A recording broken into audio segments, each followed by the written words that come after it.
Tommy leaned on his garden fence every afternoon, staring up at clouds that drifted slow over the small town.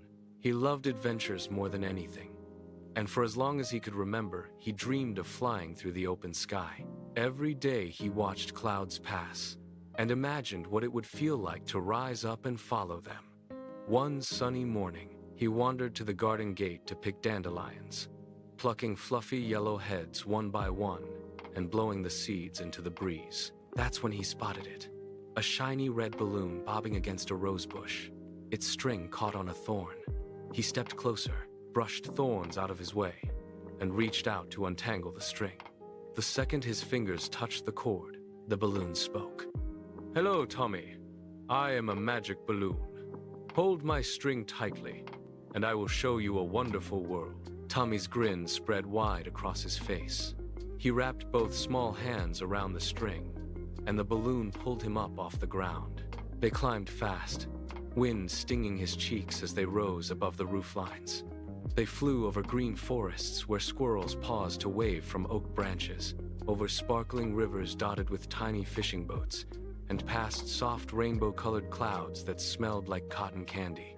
Below him, the world shrank, and ahead, a bright, glowing stretch of land came into view. They slowed their descent and touched down soft on sweet-smelling grass. Bright, candy-colored streets stretched out in every direction, lined with chocolate trees that dripped thick fudge syrup, candy houses glinting under the sun. Tommy joined a circle of funny little animals, all singing and dancing around lollipop lampposts. Then the crowd parted, and the Candy King walked over, wiping tears from his face with a candy cane handkerchief. He told Tommy his magical glowing candy star was missing. Without it, all of Candyland would fade to dull gray within an hour. Tommy agreed to help right away and set off to search. He crawled low, under gingerbread bridges, brushing crumbs off his sleeves as he went. He climbed steep candy cane hills, his palms sticking to the sticky sugar surface with every step. He checked every gumdrop bush, pushing plump candies aside to look for any hint of glow. He was about to check a final patch of peppermint bushes when he spotted it. Faint gold light seeping out from behind a blue raspberry waterfall.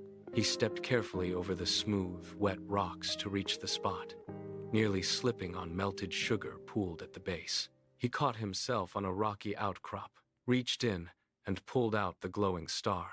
He carried it back to the king, and the second the king touched it, the whole land burst back into bright, vivid color. "Thank you, Tommy. You saved our world," said the king happily. He gave Tommy a wooden box of magical candies that never went stale as a reward. Tommy held the magic balloon string again and floated safely back home, just in time for dinner. From that day on, Tommy knew that kindness and courage can create the greatest adventures.